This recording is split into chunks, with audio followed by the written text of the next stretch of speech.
ಇನ್ನು ವಿಮಾನಯಾನಕ್ಕೆ ಸಂಬಂಧಪಟ್ಟಾಗೆ ನೋಡಿ, ಇದು ಬಹಳ ಟ್ರಿಕ್ಕಿಯಾಗಿ ಕಂಡು ಬರ್ತಾ ಇರುವಂತದಂತ ಅಂದ್ರೆ ಇದೆ. ಮೊನ್ನೆ ನೀವು ಗಮನಿಸಬಹುದು, ಹೊಸೂರಿಗೆ ಕೇಂದ್ರ ವಿಮಾನಯಾನ ಸಚಿವಾಲಯ ರಿಜೆಕ್ಟ್ ಮಾಡಿದೆ, ನಾವು ಹೊಸೂರಿಗೆ ಕೊಡಲ್ಲ ಅಂತ. ಯಾಕೆ? 100 ಕಿಲೋಮೀಟರ್ ವ್ಯಾಪ್ತಿಯಲ್ಲೇ ರಕ್ಷಣೆಗೆ ಸಂಬಂಧಪಟ್ಟ ಹಾಗಿನ ಮತ್ತೊಂದು ವಿಮಾನ ನಿಲ್ದಾಣ ಇದೆ, ಅದು ನಮ್ಮ HAL ಸಂಬಂಧಪಟ್ಟ ಹಾಗೆ ಅಂತೇಳಿ, ಅದು ಡಿಫೆನ್ಸ್ ಪರ್ಪಸ್ಗೂ ಕೂಡ ಯೂಸ್ ಮಾಡ್ಕೊಳ್ತಿದಾರಲ್ಲ, ಆ ಕಾರಣಕ್ಕಾಗಿ. ಸೊ ಬೆಂಗಳೂರಿನ ಅಂತಾರಾಷ್ಟ್ರೀಯ ವಿಮಾನ ನಿಲ್ದಾಣ ನಿಜಕ್ಕೂ ಕೂಡ ನಮ್ಗೆ ಅನುಮತಿ ಸಿಗುತ್ತಾ? ಸಿಕ್ಕಿದ್ರು ಅದು ಎಲ್ಲಾಗುತ್ತೆ? ಇದಿನ್ನೂ ಅಸ್ಪಷ್ಟತೆಯಿಂದ ಇದೆ.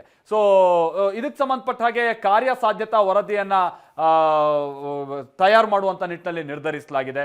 7 ದೇಶಿ ಏರ್ಪೋರ್ಟ್ ಅಭಿವೃದ್ಧಿಗೆ 1593 ಕೋಟಿ ರೂಪಾಯಿ ವಿನಿಯೋಗಿಸುವಂತ ನಿಟ್ಟಿನಲ್ಲಿ. ಯಾಕಂದ್ರೆ ದೇಶಿ ಅಂತ ಅಂದ್ರೆ ನಮಗೆ ಈಗ ಹಾಸನದಲ್ಲಿ ಆಗ್ತಾ ಇದೆ, ವಿಜಯಪುರದಲ್ಲಿ ಆಗ್ತಾ ಇದೆ, ಕಲಬುರ್ಗಿಲಿ ಅದು ಬರೀ ಗೆಸ್ಟ್ಗಳಿಗೆ ಮಾತ್ರ ಸೀಮಿತ ಆಗಿದೆ, ಬಿಟ್ಟರೆ ದುಡ್ಡಿರೋರಿಗೆ ಅವ್ರ ಪ್ರೈವೇಟ್ ಜೆಟ್ಸ್ ಬೇರೆ ಜೆಟ್ಸ್ಗಳನ್ನೇನು ಕೊಡ್ತಾ ಇಲ್ಲ.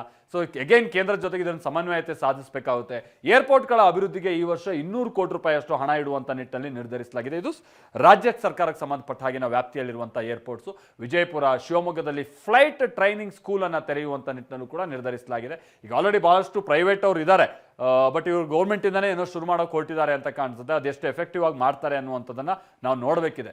ಇಲ್ಲಿ ವಿಷಯ ಅಂತಾರೆ, ಜನ ಚೀತು ಅಂತ ಉಗಿತಿರೋದು ಅದಕ್ಕೆ. ನೀವು ಜಕ್ಕೂರ್ ಫಸ್ಟ್ ಕರೆಕ್ಟಾಗಿ ಉಳಿಸ್ಕೊಳ್ಳಿ, ಅದನ್ನ ನೀವು ಅಲ್ಲಿಂದ ಸ್ಥಳಾಂತರ ಮಾಡೋಕೆ ಹೊರಟಿದ್ದೀರಾ.